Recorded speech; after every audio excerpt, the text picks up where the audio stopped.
There was plenty of motivation to take me out. It just didn't work. Right. And I think the fact that it didn't work, to me, makes me ultimately optimistic about where we are, because Why? Because I went on, I did a panel a while ago with Zarganara, a Burmese comedian, who was imprisoned for making a joke, right? And we are not yet at that stage. I think, undoubtedly, We're not. We're damn close. Really?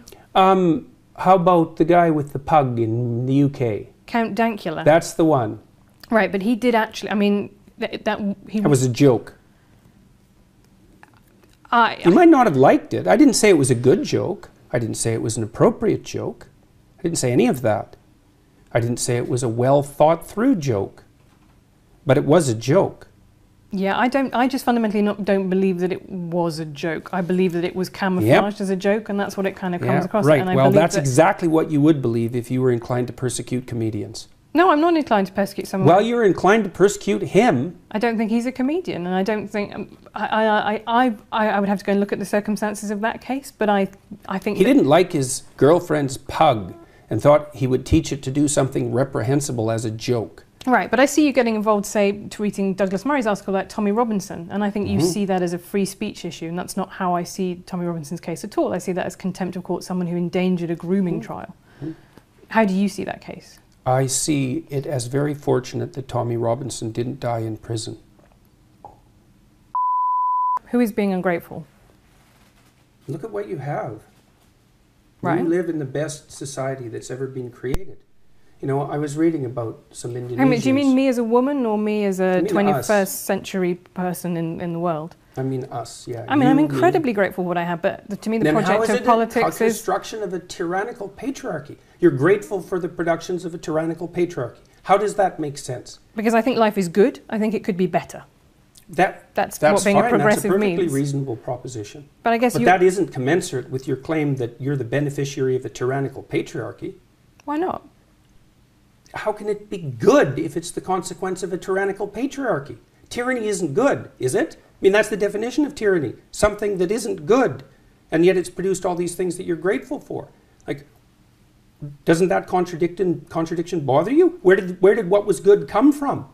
I think I'm benefiting actually from a lot of things that I don't support, that are unearned privileges in my life. I think that's absolutely true. Like your job? Like I have a very good job. I had a loving family. Well, I don't think that's going to do the world any good, is it? That's a hell of a fine rationalization for your privileged position.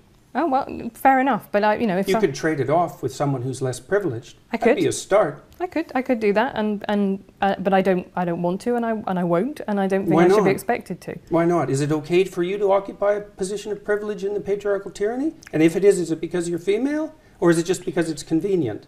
Let me tell you my political philosophy. I guess I'm a social democrat. So what I believe is that you should, if you have a good life, you should try and pass that on. I believe in a progressive redistributive tax system, for example. It was once said by Lord Mandelson in British politics, New Labour was okay with people being filthy rich as long as they paid their taxes. Now, I'm kind of less okay with people being filthy rich. But Define filthy rich. Well, I think I would leave that You're probably in the top 1/10 of 1% of people who've ever lived on the planet.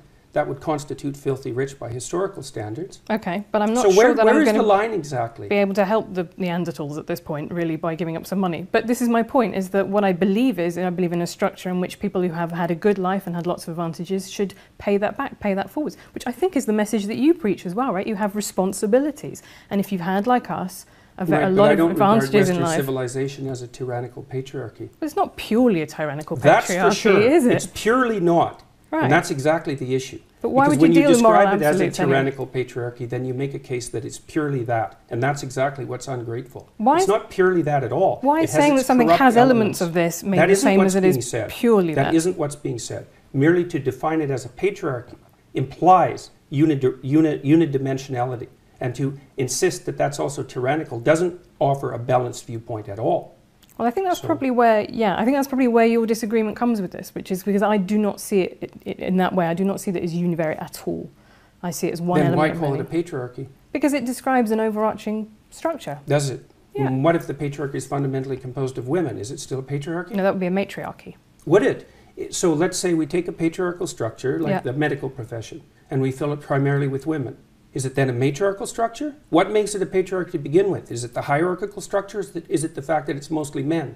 Is it the sociological structure? Or is it the fact that it's mostly men? Well, I think that's really interesting because male primary school teachers, for example, only 15% of them are men. And I interviewed some of them for my book. And you know what? They report exactly the same things that women do in male-dominated offices, right? They say, people have conversations that I feel excluded from. I feel stigmatized, like I shouldn't be here. People look at me askance when I say I'm a primary school teacher and I'm a man. You know, they kind of reel back. We all make those implicit associations. So if it is a structure that's dominated by women, then it's also a tyrannical patriarchy. I think in that case, then men have a way of, they should be able to complain about the fact that a very female-dominated office leaves them feeling out too. Yeah, feeling left out too. So how do we get something that isn't a tyrannical patriarchy? If it's composed of women, then it's a tyrannical patriarchy, and if it's composed of men, it's a tyrannical patriarchy. We're kind of out of options. Right, but, well, or you could have an office in which a blend of people of both so sexes work. So if it's 50-50, then it's not a tyrannical patriarchy. No, not 50-50. I'm saying that people... 40-60. I'm saying that there is clearly, when it is only 15% of male primary school teachers, they do feel marginalised and excluded. So you think the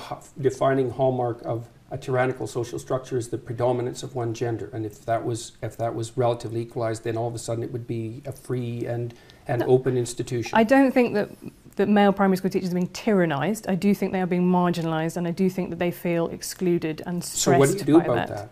Well, this is what I mean. I think actually, and I'm surprised you don't agree with me on this, that actually having more male primary school teachers would be a really good thing, because boys need role models, actually. People, particularly boys who don't have a father figure in their life, that's really important for them to have a stable adult who shows them what it's like to be a man around the place. Could be, but you shouldn't achieve it as a consequence of preferential hiring.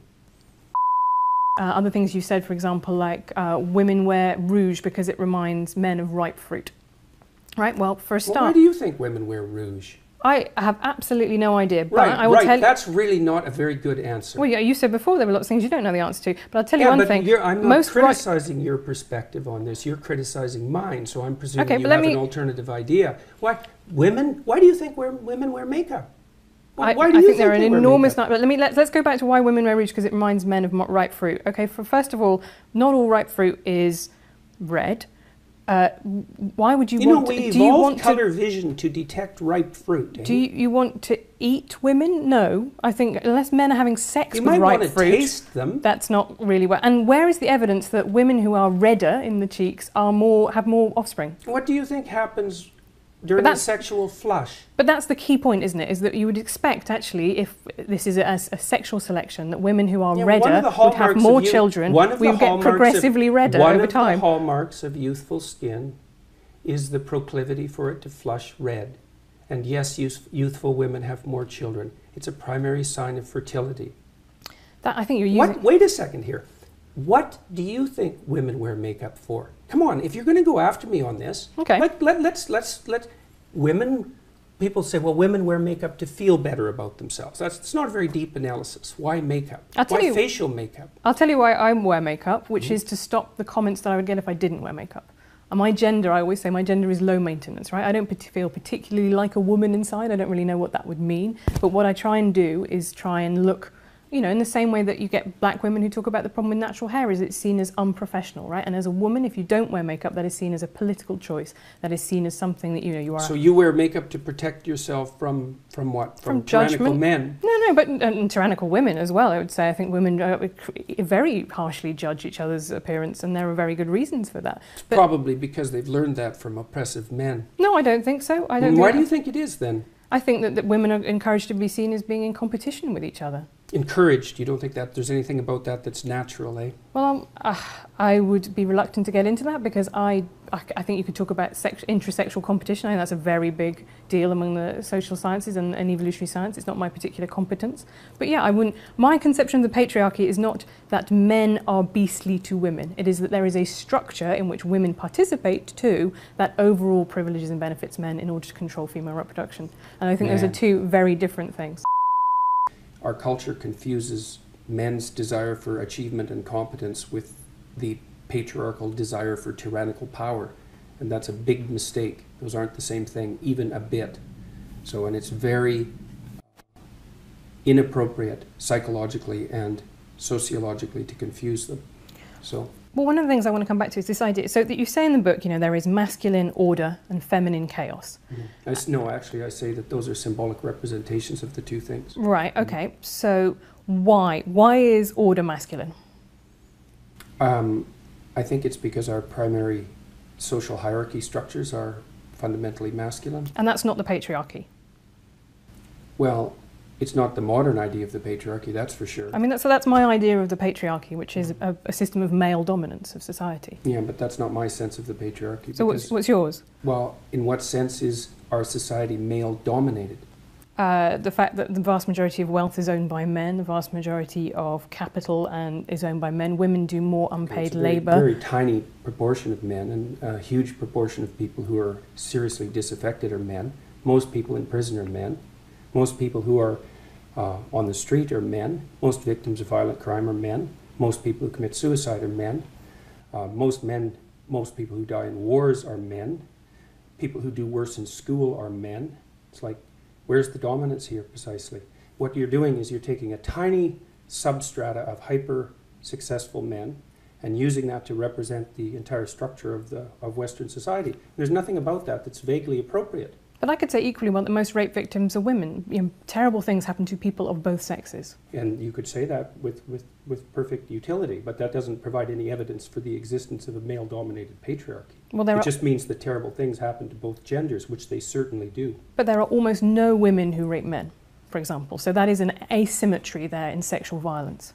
Well, yes, there's an asymmetry in all sorts of places, but that doesn't mean that Western culture is a male-dominated patriarchy. The fact that there are asymmetries has nothing to do with your basic argument.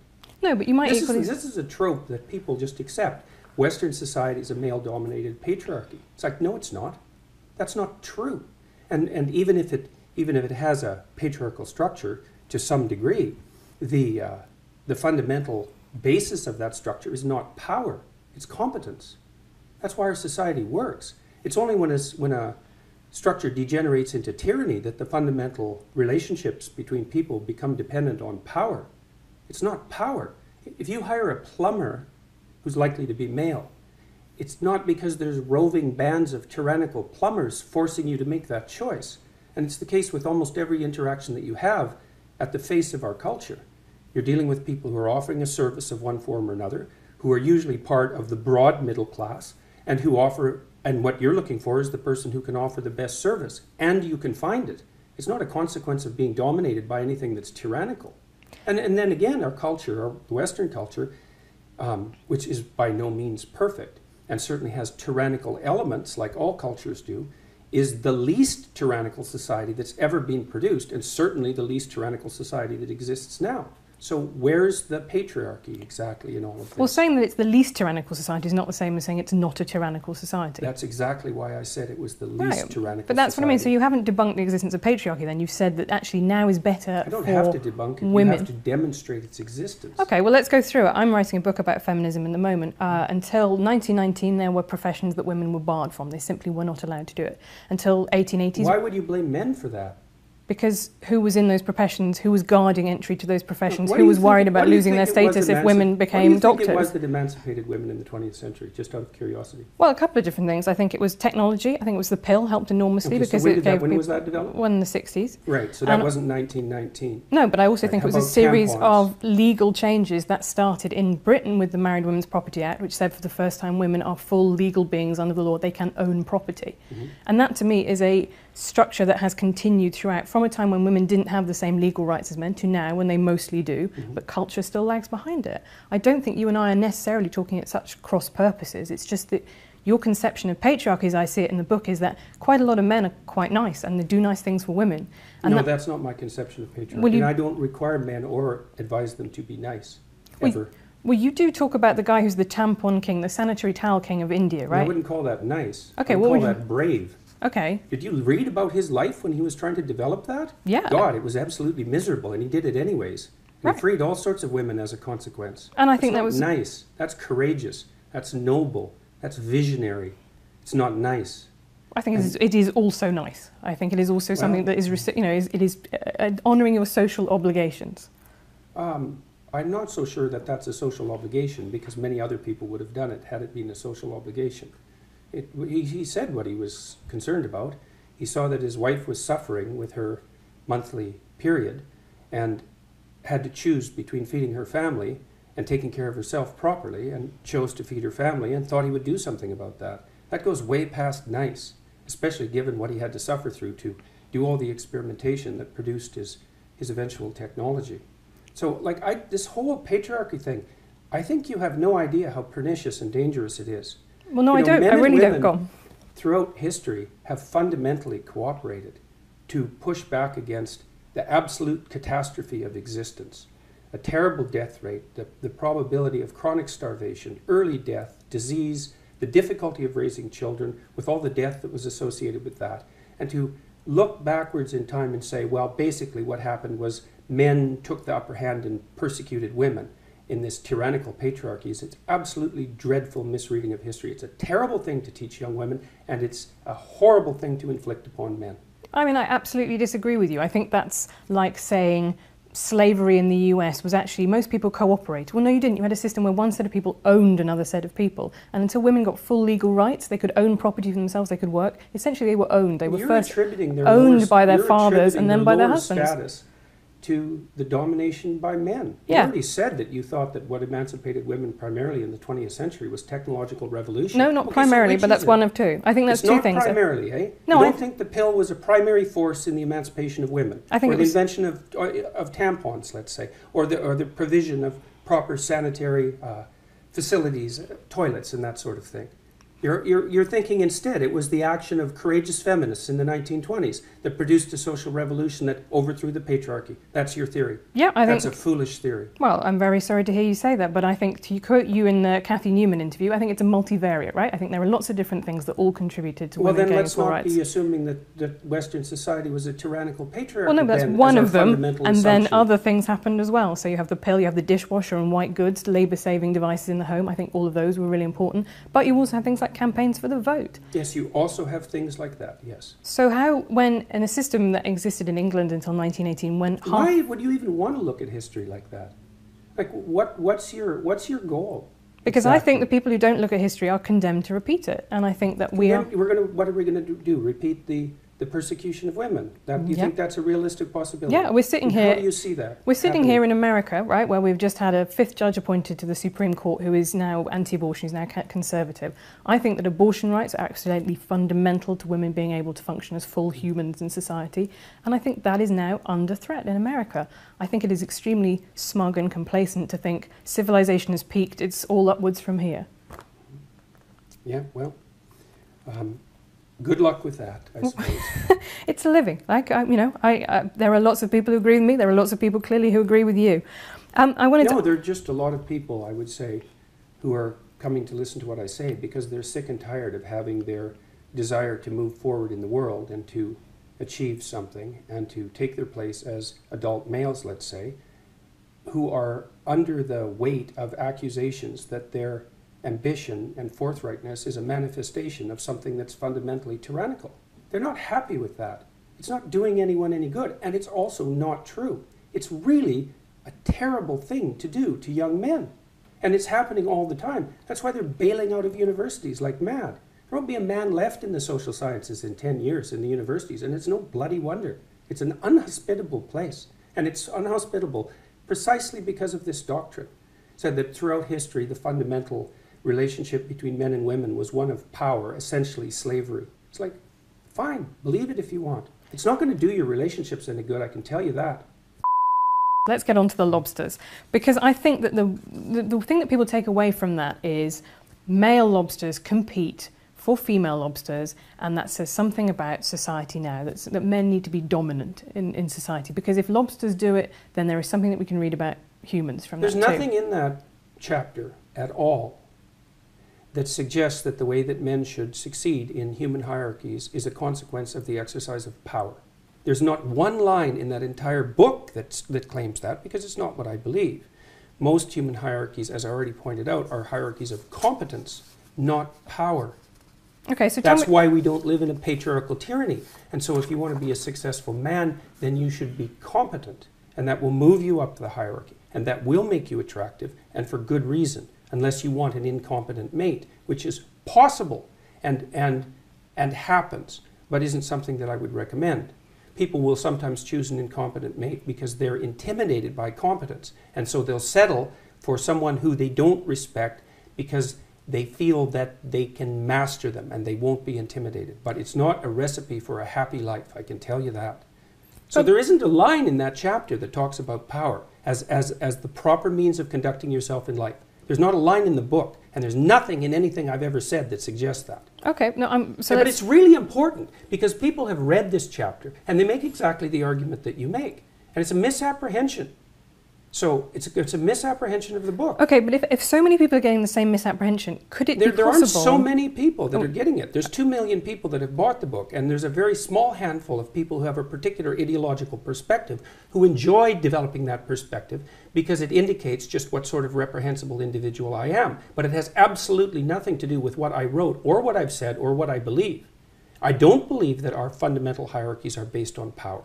I don't believe that the way that you move up our hierarchies is as a consequence of manifesting power.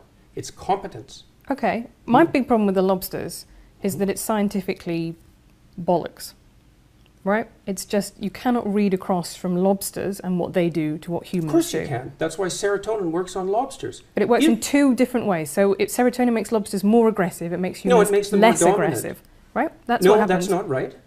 Serotonin makes human beings more dominant but less aggressive. And the only reason it makes them more dominant is because they're less irritable and they're less defensively aggressive. So it's not bollocks. I know my neurochemistry. So if you're going to play neurochemistry, let's go and do it. Okay, well you say antidepressants work on lobsters. Yes, they do. They make a lobster that's been defeated in a fight more likely to fight again. That's not the same mechanism that happens in humans. Yes, because lobsters don't get depressed as the way that humans are. I think you're anthropomorphizing into a ridiculous degree. These are creatures that urinate out of their faces. I think that the fundamental issue among knowledgeable animal behaviorists is that anthropomorphization with animals is generally the appropriate tactic unless you have reason to doubt it, which is because there's continuity between us and animals rather than discontinuity. And the idea that the anthropomorphization of animals is inappropriate is something derived from 1950s behaviorism. The highly trained affective neuroscientists and people who study motivation and emotion as well as neurochemistry know perfectly well that there is biological and behavioral continuity across the animal kingdom and way down into the kingdom as well, which is exactly why I chose lobsters, to indicate that there is so much continuity in the systems that allow us to estimate status position that we share it with creatures that are 1/3 of a billion years old. And the reason that I made that argument was to put paid at least in part to the absurd Marxist proposition that hierarchical structures are a secondary consequence of Western civilization and free market economies, which is as preposterous a perspective as you could possibly develop about anything. Hierarchies are 1/3 of a billion years old. You can't blame them on the West or men or capitalism. And we're wired for hierarchical perception in ways that you can hardly possibly imagine. Even our ability to rank order a set of objects seems to be tightly linked to our ability to assess the relative status of people in our social milieus.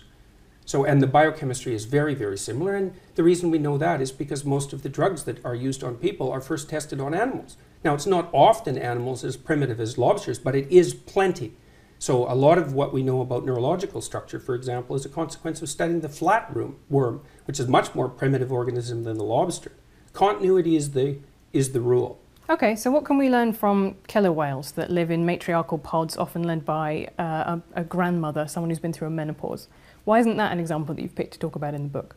It's because lobsters say the thing that ideologically you want to talk about, which is your belief that there is a kind of Marxist ideology sweeping. How do lobsters say that? The point that I was making with lobsters, I just said what it was. That hierarchies have been around for a very long time. But who genuinely, really, today is arguing, apart from maybe 3 mad Marxist academics, that there is no such thing as hierarchy? Hierarchies They're not arguing that there's no such thing as hierarchy. Or there should be no such thing as hierarchies.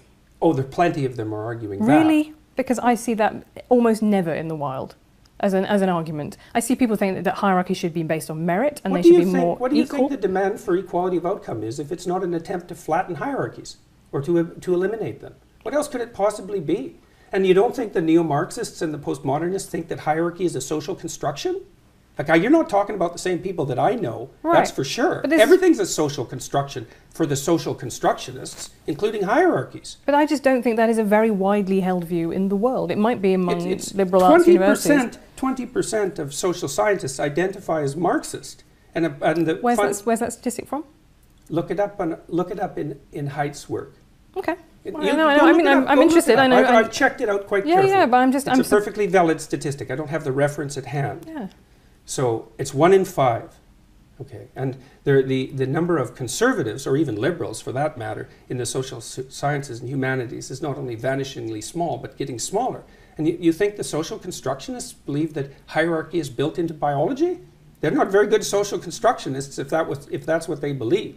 And the postmodernists and the neo-Marxists are radical social constructionists because they wouldn't believe that human beings are infinitely malleable and that we can be recreated in whatever image the ideologues might want to recreate us in if they didn't think that. And it's much more prevalent than you're admitting. I mean, there isn't a competing position on campuses except among the evolutionary biologists and the evolutionary psychologists, let's say, and they're under complete attack. They're certainly next on the chopping block as far as I can tell. I've been warning them for the last 2 years.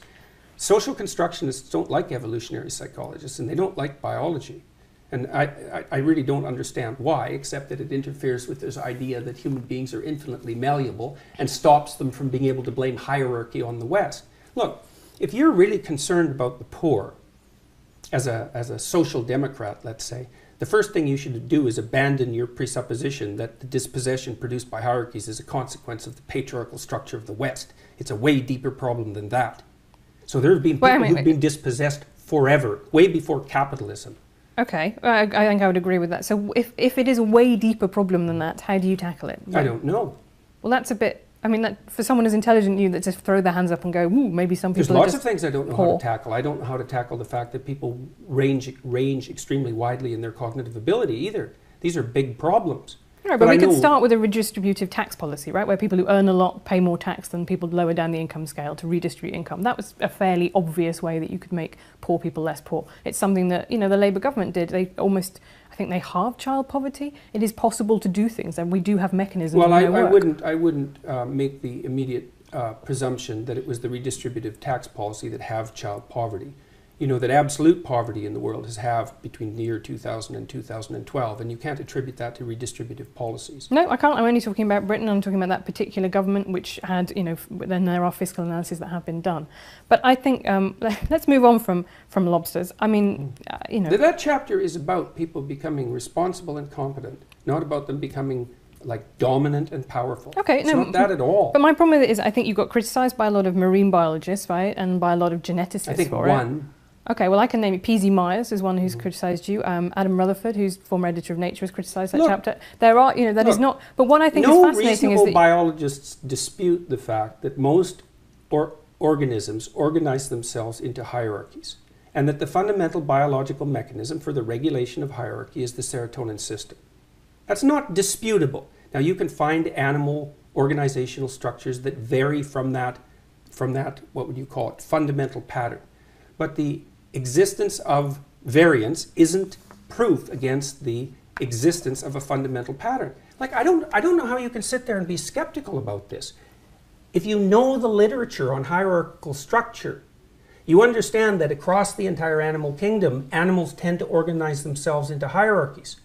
And that, the neurochemistry but very different types of hierarchies, right? So there's a pattern. That's why we know they're hierarchies. Right. Yeah, but like you say, the pattern as if that the hierarchy is the pattern. Right. Okay, and that's fine. So chimps have one very obvious social structure, and bonobos have another. It's not as different as people have made it out to be. No. The bonobos are a lot more violent than the and they're not hippie monkeys, right? Observers of the bonobos have admitted. Okay, but nonetheless, you say that as if those little details don't matter, as if there can't be such a thing as a hierarchy that is much worse than another hierarchy. That's my problem with it. I'm not saying that at all. There's clearly hierarchies that are worse than other hierarchies. Right. Baboons have terrible hierarchies, for example. And tyrannical hierarchies aren't my cup of tea. Right. That isn't the point I was making. No. The point I was making was that hierarchies can't be blamed on capitalism or the West. They're built into our biology. The neurochemistry is so old that we share it with crustaceans, so that's 1/3 of a billion years, which is the proof that hierarchies aren't a recent construct. If proof like that needs to be provided, and that the best way for people to adopt a strategy that will move them up the hierarchy, which is a desirable thing in most regards, is to face the suffering of the world forthrightly. That's what that chapter is about. Would agree much more with what Barack Obama said when he said, you know, I'm trying not to make a red states America or blue states America or white America, black America. I'm trying to make a United States America. That to me is... Yes, the Democrats are very good at that. Well, they played identity politics for the last 20 years. All they've done is inflame tribal tendencies, as far as I can tell. So he can say that, but it isn't obvious that it's the case. And it's not obvious to me at all that one of the consequences of Barack Obama's presidency was a reduction in racial tension in the United States. No, I wouldn't agree with that either. I think a lot of people found having a black college-educated professor very alarming and threatening to their idea of themselves as the dominant group. To stop them from voting for him twice. No, that is very true, but again... It's fundamentally true, right? It's really the crucial issue at hand here. No, but he built a big coalition of white, well-educated liberals and people of colour. I mean, that is the Democrat electoral... Well, how do you explain the rise of racial tension in the United States, then? Well, I think it's caused by a lot of things, not least of one of which is the Republican Party inflaming it. You talk about the left playing identity politics. I think the right play identity politics all the time. The right doesn't dominate the universities. No, but it dominates... But Donald Trump is president, so realistically... Donald Trump is hardly a typical Republican. No, I would say that he accomplished... In fact, for most of his life, if I remember correctly, he was a Democrat. Right, I don't think he has any political... So we're not going to blame Donald Trump on the right wing. Okay, but I'm going to say the rest of the Republican Party are also quite happy to play, I would say, white identity politics. They did not dump him as their candidate when he said, Mexicans, they're not sending us their best people here, they're rapists, right?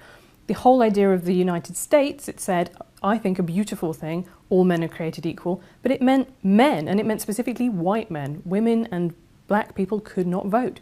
The US was founded on identity politics. This is not some new concept that has come along in the last 20 years. The United States wasn't founded on identity politics. Yes, it was. That's absolutely absurd proposition. The United States was founded on the same principles that, what would you say, that played their powerful role through the development of English democracy. And that was nested inside a Judeo-Christian view that fundamentally presumed that both men and women were made in the image of God and that all people had divine value. And it took a long time for that set of ideas to fully manifest itself in the political realm. But to consider that a manifestation of identity politics is, I can't imagine why you would possibly do that. I don't consider that a manifestation of identity politics. I consider having a constitution that says only some people are citizens to be a manifestation of identity politics. Well, what do you think changed it across time? And look, let's get our definitions straight here. You can't lump all occurrences of non-equal treatment into the category of identity politics. Identity politics is a very specific thing. It's really only existed since the 1970s. You can't go back into 1770 and say that the founders of the American Constitution were playing identity politics. They were playing politics that was based on identity. That's my definition of identity politics. That's not the definition of identity politics unless you play fast and loose with the definition. Identity politics is something that's... No one talked about identity politics 20 years ago or 30 years ago. It's a new term. You can't say that people's proclivity to identify with their group is identity politics. That's just tribalism. And that's like, who knows how old that is? 1,000,000 years old. 500,000 years old. And you're going to call tribalism identity politics? Well, that's not helpful. If you want to talk about tribalism, we could talk about tribalism. But identity politics is something that's nested inside a particular political view of the world. It's got a Marxist basis, and it manifests itself in postmodernism. And it emerged in the American France first in the 1970s, and then has swept through the American universities and increasingly the rest of the West since then. That's identity politics. If you want to talk about tribalism, that's fine. I'm not a fan of tribalism, which is why I don't like the identity politics types. And I don't care if they're on the right or the left. I think the right-wing use of identity as the primary marker for human categorization is as reprehensible and dangerous as it is on the left. My problem with the left at the moment, the fundamental problem with the radical left, is that they're hyper-dominant in academia. And that's not good. And that's not my opinion. You can go look at Jonathan Haidt's data and see for yourself. And he's as moderate a person as you could hope to find, and probably less prone to anger than me.